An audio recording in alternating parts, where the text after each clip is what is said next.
السلام علیکم ناظرین و سامعین، اس وقت آپ دیکھ رہے ہیں ہمارے چینل دلچسپ دنیا۔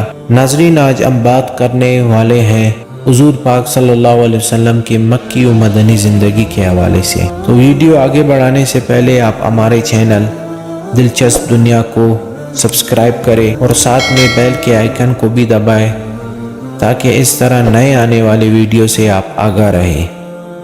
تو چلتے ہیں اپنے موضوع کے جانب۔ آج سے 1400 سال قبل اللہ تعالیٰ نے دنیا میں آخری پیغمبر حضرت محمد رسول اللہ صلی اللہ علیہ وسلم کو بھیجا، اور آپ نے اپنی امت کو جاہلیت کے اندھیرے سے نکالا اور دین الہی کا پیغام عام کر کے دنیا میں اللہ تعالیٰ کی وحدانیت قائم کی۔ آپ صلی اللہ علیہ وسلم نے دن اور رات ایک کر کے اسلام کو ایک عظیم مذہب کا نام رتبہ دیا۔ اس میں کوئی شک نہیں کہ دین اسلام رہتی دنیا تک قائم و دائم رہے گا، اور حضرت محمد صلی اللہ علیہ وسلم کا نام ایک روشن ستارے کی طرح رہے گا، کیونکہ اللہ تعالیٰ نے آپ کو رحمت للعالمین بنا کر بھیجا۔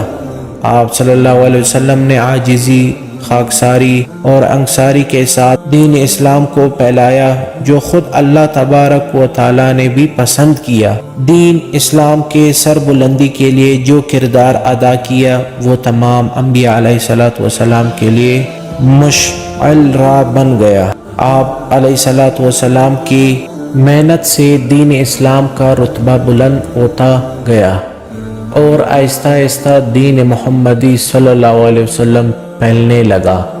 آپ علیہ السلام نے آنے والے ہر فتنوں کا ذکر حدیث مبارکہ میں کر دیا ہے۔ یہ ایک ایسا حال زمانہ ہے کہ مسلمان صرف اپنے نام تک محدود ہو کر رہ گئے تھے۔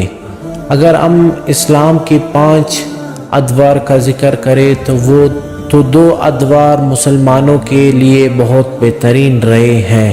سب سے پہلے ادوار حضرت محمد علیہ السلام کی مکی و مدنی دور، اور دوسرا خلافت راشدہ، حضرت ابو بکر صدیق رضی اللہ تعالیٰ عنہ، حضرت عمر فاروق رضی اللہ تعالیٰ عنہ، حضرت عثمان غنی رضی اللہ تعالیٰ، حضرت علی رضی اللہ تعالیٰ عنہ، اور تیسرا خلافت بنو امیہ، چوتھا خلافت بنو عباس، 5واں خلافت عثمانیہ۔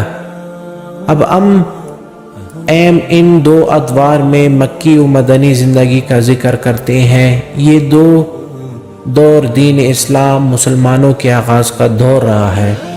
اب محمد صلی اللہ علیہ وسلم کی مکی زندگی کے دور پر نظر ڈالتے ہیں کہ محمد صلی اللہ علیہ وسلم نے مکی دور میں دین اسلام کے لیے اپنے جان، مال، رشتہ دار، ان سب کو اللہ تعالیٰ کے دین کے لیے قربان کیا۔ وہ صرف ایک امت کی خاطر مکی زندگی میں خفیہ طور پر دعوت دیتے ہیں، کیونکہ مسلمانوں کی طاقت قریش کی نسبت اتنی نہیں تھی، کیونکہ محمد علیہ السلام مکی زندگی میں صرف اللہ کے زندگی کی دعوت دوسروں تک پہنچاتے رہے۔ اس دور میں حضرت ابو بکر صدیق رضی اللہ تعالیٰ عنہ، حضرت عمر رضی اللہ تعالیٰ عنہ، حضرت عثمان رضی اللہ تعالیٰ عنہ، حضرت علی رضی اللہ تعالیٰ عنہ، اور صحابہ کرام رضی اللہ تعالیٰ عنہ، حضرت حمزہ رضی اللہ تعالیٰ عنہ، حضرت عباس رضی اللہ تعالیٰ عنہ، اور عشرہ مبشرہ کے صحابہ نے حضرت محمد صلی اللہ علیہ وسلم سے بیعت کی اور ان پر ایمان لائے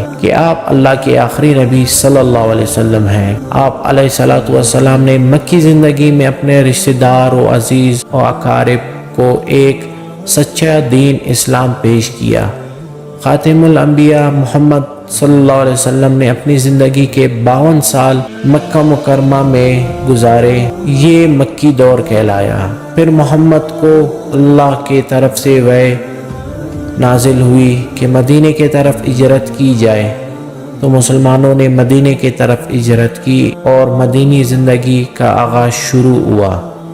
اس دور میں اسلام کا بقا بلند ہونے لگا، جس میں غزوات کا ذکر، غزوہ بدر، غزوہ احد، غزوہ خندق، غزوہ بنی قریظہ، غزوہ خیبر، غزوہ موتا، غزوہ حنین، غزوہ طائفہ، غزوہ تبوک، غزوات جتنے پر مسلمان اس وقت کا سپر پاور ہوا کرتا تھا، محمد صلی اللہ علیہ وسلم عام الفیل میں 12 ربیع الاول دوشنبے کے دن پیدا ہوئے۔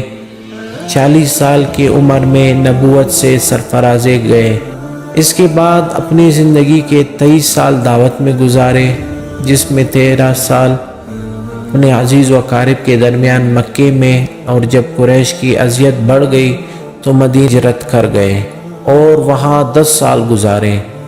حجۃ الوداع کے فوراً بعد آپ صلی اللہ علیہ وسلم کچھ بیمار ہوئے، پھر ٹھیک ہو گئے، مگر کچھ عرصے بعد حضرت محمد صلی اللہ علیہ وسلم پھر بیمار پڑ گئے اور کئی روز تک ان کی سر میں درد ہوتا رہا۔ بالآخر روایات کے مطابق مئی یا جون 632 ہجری میں حضرت محمد صلی اللہ علیہ وسلم انتقال کر گئے۔ آپ صلی اللہ علیہ وسلم کے بعد خلافت راشدیہ کا دور شروع ہوتا ہے۔